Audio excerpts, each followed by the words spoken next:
Mamlakatimiz mustaqilligining 35 yilligi munosabati bilan viloyatimiz bo'ylab yagona vatan, yagona xalq bo'lib yangi hayot va kelajak yaratamiz g'oyasi ostida keng ko'lamli bayram festivallari o'tkazilmoqda. Ana shunday ko'tarinki ruhdagi tantanalar Jizzax shahri, Forish va Sharof Rashidov tumanlarida ham tashkil etildi. Joylardan muxbirlarimiz xabar beradi.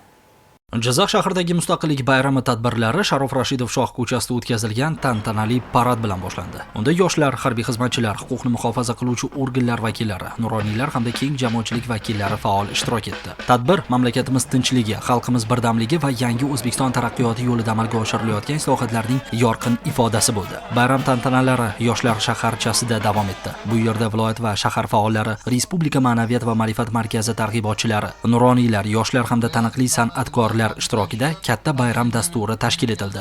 Bayram tadbirida so'zga chiqqanlar yurtimiz mustaqilligi o'tgan 35 yil davomida xalqimiz hayotida ulkan o'zgarishlar, farovonlik va bunyodkorlik davrini boshlab berganini alohida ta'kidladilar. Shuningdek, mamlakatimiz rahbari tomonidan amalga oshirilayotgan oqilona va uzoqni ko'zlagan siyosat tufayli yangi O'zbekistonning xalqaro maydondagi nufuzi va obro' e'tibori tobora yuksalib borayotgani, xalqimizning ertangi kunga bo'lgan ishonchi yanada mustahkamlanayotgani qayd etildi. Xalqning kayfiyati zo'rligini ko'rib, to'g'risini aytganda o'zingiz ham juda ham quvonib ketdik.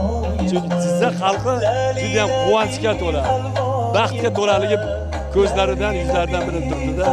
Ko'z tegmasin, bu bayramlarda sharobati bo'lsa kerak, yoki bayram bo'lmagan taqdirda ham men o'ylayman, bu Jizzax xalqi bugungi hayotida juda ham rozi. Chunki bolalari bilan tinch osida hayot kechirishyapti. Ular ko'z tegmasin, bundan keyin bundan ham ziyoda bo'lsin. Vatanimizning 35 yil to'yi shunchalik darajada bo'lyapti. Biz o'ylaymiz, 70 yillari, 100 yillarda juda ham dunyoning eng rivojlangan, eng go'zal mamlakatlarini undan yuqori darajaga ko'taramiz. Tadbir davomida vatanga muhabbat, tinchlik, birdamlik va mustaqillikni ulug'lovchi kuy-qo'shiqlar yangradi. Taniqli san'atkorlar ijrosidagi dilbar qo'shiqlar, folklor etnografik jamoalar hamda yosh ijodkorlarning chiqishlari bayramga o'zgacha fayz bag'ishladi. Tomoshabinlar ko'tarinki kayfiyatda san'at namoyandalarining chiqishlaridan olqishlab, mustaqillik shukuhini birgalikda nishonladilar. Festival doirasida undan ortiq ijtimoiy, madaniy va ma'rifiy loyihalarni amalga oshirish rejalashtirilgan. Ana shunday loyihalardan biri Jizzax garnizonidagi harbiy qismda tashkil etilgan shijoat tadbiri bo'ldi. Tadbirda ishtirok etgan taniqli olimlar, ijodkorlar, madaniyat va san'at namoyandalari, jamoatchilik vakillaridan iborat targ'ibot guruhi harbiylar tomonidan tantanali kutib olindi. So'zga chiqqanlar mamlakatimizda jamiyatda o'zaro ishonch va mehr-oqibatni mustahkamlash, aholining ijtimoiy faolligini oshirish, shaxsiy va umumiy manfaatlar uyg'unligini ta'minlash, shuningdek olib borilayotgan islohotlarga daxldorlik va shukronalik tuyg'ularini kuchaytirishga qaratilgan ishlar haqida fikr bildirdilar. Shu bilan birga yurt tinchligi va osoyishtaligini ta'minlash, vatan sarhadlarini ishonchli qo'riqlash yo'lida xizmat qilayotgan harbiylarning fidokorona mehnati yuksak e'tirof etildi hamda ular bayram bilan samimiy qutlandi. Bugungi xalqimiz hammasi bir bo'lib, bir xalq, bir vatan bo'lib, yangi bir hayot qurishga intilayotgan ekanmiz. Demak, kelajakdagi hayot, aytaylik 10 yil keyin, 20 yil keyin keladigan hayot bugungidan ham ko'ra chiroyli bo'ladi. Mana bu hozir gaplashayotgan yigitlarimiz, yoshlarimiz, ularning farzandlari bundan ham ko'ra chiroyli hayotda yashashadi. Chunki vatan o'zimizniki. Biz o'zimiz nimani xohlasak, biz o'zimizga nima foydali bo'lsa, nima manfaatli bo'lsa, nima kerak bo'lsa, ana shu o'sha ishlarni amalga oshiramiz. Shu yo'lda rivojlanishga harakat qilamiz. Bu mustaqillik to'yi festivali avvalambor bizga nima beradi? Mustaqillik festivali harbiy xizmatchilarimizni yana ham shijoatda xizmat qilish, vatanparvarlik ruhini yana ham oshirish maqsadida o'tkaziladi. Biz harbiy xizmatchilarimiz bundan juda ham xursand, vatanparvarlik ruhini yana ham oshirib, kelajakda mustaqilligimizni abadiyligini saqlash uchun o'zini hissalarini yana ham qo'shish, o'zlarining oldiga maqsad qilib qo'yishdi. Tadbir vatan mustaqilligi va tinchligi yo'lida xizmat qilgan harbiylar xotirasiga bag'ishlangan videorolik namoyishi bilan davom etdi. Shuningdek, yurtimizning taniqli shoir va san'atkorlari o'z ijod namunalari, qo'shiq va she'rlari bilan ishtirokchilarga bayramona kayfiyat ulashdilar. Mustaqillik to'yi festivali Sharof Rashidov tumanidagi ayollar muruvvat uyida ham davom etdi. Bu yerda targ'ibot guruhi a'zolari muassasada yaratilgan sharoitlar va ko'rgazmalar bilan tanishdilar. Shundan so'ng inson qadri loyihasi doirasida ma'naviy ma'rifiy uchrashuv o'tkazildi. Tadbirda ta'kidlanganidek, mustaqillik erkin va farovon hayot kechirish, o'z kelajagini erkin barpo etish imkoniyatidir. Shuningdek, istiqlol yillarida mamlakatimiz erishgan ulkan yutuqlar, amalga oshirilgan islohotlar hamda bosib o'tilgan taraqqiyot yo'li xalqimiz uchun faxr va iftixor manbai ekani qayd etildi.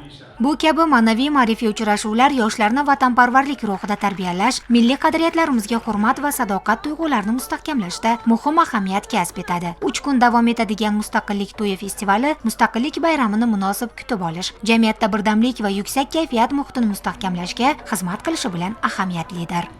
Forish tog'oldi harbiy poligonida shijoat loyihasi doirasida harbiy xizmatchilar uchun samimiy muloqot tashkil etildi. Mening prezidentim hamda vatan ravnaqi yo'lida mardlarcha halok bo'lgan millat fidoyilari nomli videorolik namoyishi bilan boshlangan tadbirda Respublika Ma'naviyat va ma'rifat markazi, ma'rifat targ'ibotchilari jamiyati hamda qator hamkor tashkilot a'zolari ishtirok etishdi. Shundan so'ng so'zga chiqqan ma'rifat targ'ibotchilari vatanparvarlikning ahamiyatini hayotiy misollar bilan tushuntirishdi. Bugungi kunda faqatgina bilim olish, izlanish orqali ulkan marralarni zabt etish mumkinligi, inson tafakkuriga ma'naviyatning ijobiy ta'siri, qalb pokligi kabi fikrlar ham gapirildi. Shuningdek, harbiy xizmatchilar bilan samimiy savol-javoblar o'tkazilib, ularga sovg'alar berildi. Taniqli san'atkorlar milliy kuy-qo'shiqlar ijro etib, barchaga yuqori kayfiyat ulashdi. Forish tog' poligonida muddatli harbiy xizmatni olib bormoqdaman. Harbiy qismimizda taniqli yulduzlar kelishdi. Biz bundan faxrlandik, ko'rmagan aktyorlarimizni, san'atkorlarimizni ko'rdik. Biz o'zimizga kerak narsani oldikda, yaxshi narsalarni oldik. Vatanga bo'lgan muhabbat, masalan, vatanimiz yo'lida o'zini joni fido qilish, vatanparvarlik, muddatli harbiy xizmatga kelganman, faxrlanaman. Bundan tashqari muhtaram prezidentimiz, oliy bosh qo'mondonimiz joriy yilning 7-aprildagi 134-sonli qaroriga asosan bitta askar bitta kasb yo'nalishida bilim olib bormoqdamiz. Bundan tashqari oliy ta'lim yo'nalishida ham men o'qiyman. O'zim harbiy burchimni bajarishga va'da beraman. Kunning kechki qismida tumandagi madaniyat markazida yagona vatan, yagona xalq bo'lib, yangi hayot va kelajak yaratamiz shiori ostida Mustaqillik to'yi festivali o'tkazildi. Respublika Ma'naviyat va ma'rifat markazi, ma'rifat targ'ibotchilari jamiyati hamda qator hamkor tashkilotlar a'zolari, tuman hokimligi, nuroniy otaxonlar, keng jamoatchilik vakillari va tuman aholisi jam bo'lgan festivalda yurtimizda hukm surayotgan tinchlik hamda birdamlik g'oyalari alohida tilga olindi. Festival davomida milliy qadriyatlarimizni ulug'lovchi badiiy chiqishlar, kuy-qo'shiqlar, raqslar tomoshabinlar qalbidan o'rin oldi. Forish tumanimizda Mustaqillik to'yi festivali o'tkazilmoqda. Bu festivalda mana xalqimiz juda ham xursand, mamnun.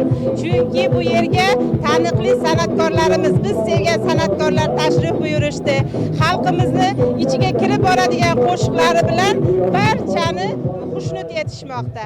Qolaversa mana shu mustaqilligimizning 35 yilligida bizning Forish tumanimizda keng ko'lamli ishlar olib borildi. Binolar barpo etildi, atroflarimiz ko'kalamzorlashtirildi, turizm sohasiga alohida e'tibor berildi va ko'chalarimizni barcha ichki qishlog'imiz ko'chalari asfaltlashtirildi. Bundan biz juda ham mamnunmiz. Bayram barchamizga muborak bo'lsin.